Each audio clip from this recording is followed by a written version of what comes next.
Summary of Master Your Emotions by Thibault Maurice. It's no secret that emotions can be tough to control. After all, they're basically chemical reactions in our brains that we have no direct control over. Whether we like it or not, our emotions can easily get the best of us. That's why it's so important to learn how to master our emotions. In Master Your Emotions by Thibault Maurice, we're given practical advice on how to do just that. Maurice is a French philosopher and author with a focus on self-improvement, so he knows a thing or two about controlling our emotions. In his book, Maurice breaks down our emotions into 3 categories. Emotions we can control. These are the emotions that we have some control over, such as anger, envy, and jealousy. Emotions we can't control. These are the emotions that we have no control over, such as sadness, fear, and love. Emotions we can influence. These are the emotions that we can't necessarily control, but we can influence, such as happiness, sadness, and anxiety.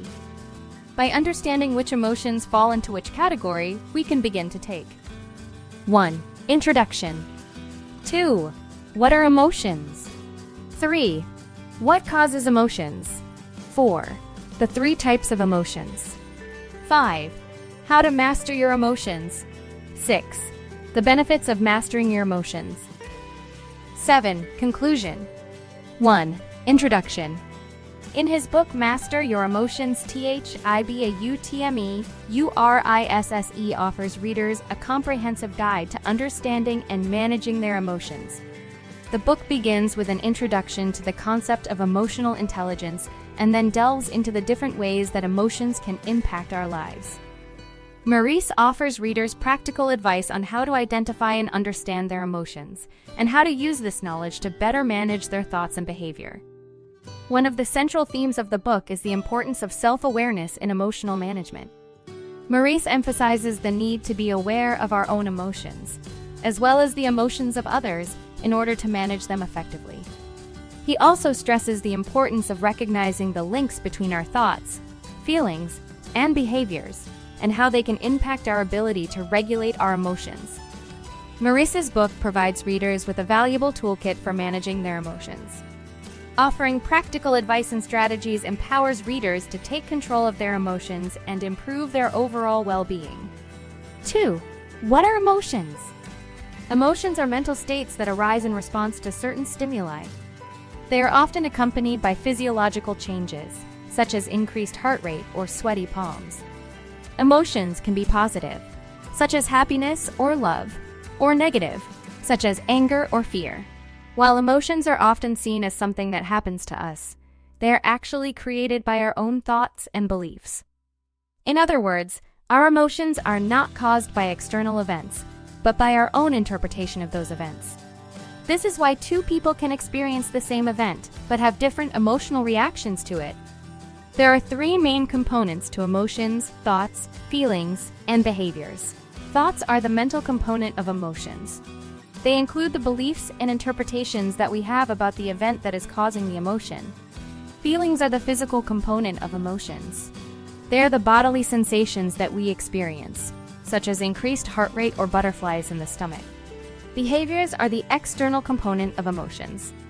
They are the things we do in response to our emotions, such as crying or laughing.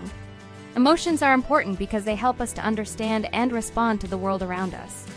They also motivate us to take action. For example, the emotion of fear can motivate us to run away from a dangerous situation. While emotions can be helpful, they can also be harmful. For example, the emotion of anger can lead to aggression and violence.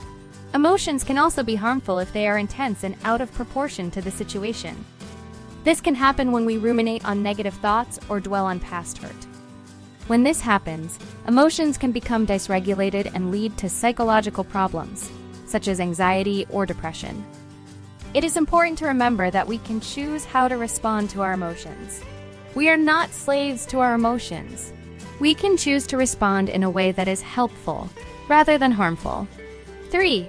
What causes emotions? Your emotions are caused by your thoughts, beliefs, and impressions. When you have a thought, it causes a physical reaction in your body. This physical reaction produces chemicals that affect your emotions. Your beliefs and impressions influence the way you interpret these physical reactions, which then affects your emotions. 4. The 3 types of emotions. Emotions are often studied in terms of 3 distinct types: primary emotions, secondary emotions, and tertiary emotions. Primary emotions are those that are basic and universal, such as happiness, sadness, anger, fear, and disgust. They are believed to be innate and hardwired into our nervous system. Secondary emotions are more complex and are thought to be learned in response to primary emotions. They include emotions such as love, jealousy, shame, and pride. Tertiary emotions are the most complex of all and are thought to be specific to certain cultures or situations. Examples of tertiary emotions include guilt, envy, and embarrassment. Emotional intelligence is the ability to be aware of and manage one's own emotions, as well as the emotions of others. Individuals with high emotional intelligence are able to regulate their emotions, set boundaries, and respond to others in a way that is both effective and appropriate. There are a number of ways to increase your emotional intelligence. One is to simply become more aware of your emotions and the emotions of those around you. Another is to practice emotion regulation, which means learning how to manage and control your emotions. Finally, it is also helpful to develop a growth mindset, which is the belief that your abilities and intelligence can be improved with effort and practice. 5. How to master your emotions. When it comes to emotions, we often think of them as something that just happens to us. We might feel happy one moment and then sad the next, without any control over how we feel. However, emotions are not something that just happens to us. They are created by our thoughts and beliefs. So, if we want to master our emotions, we need to change the way we think.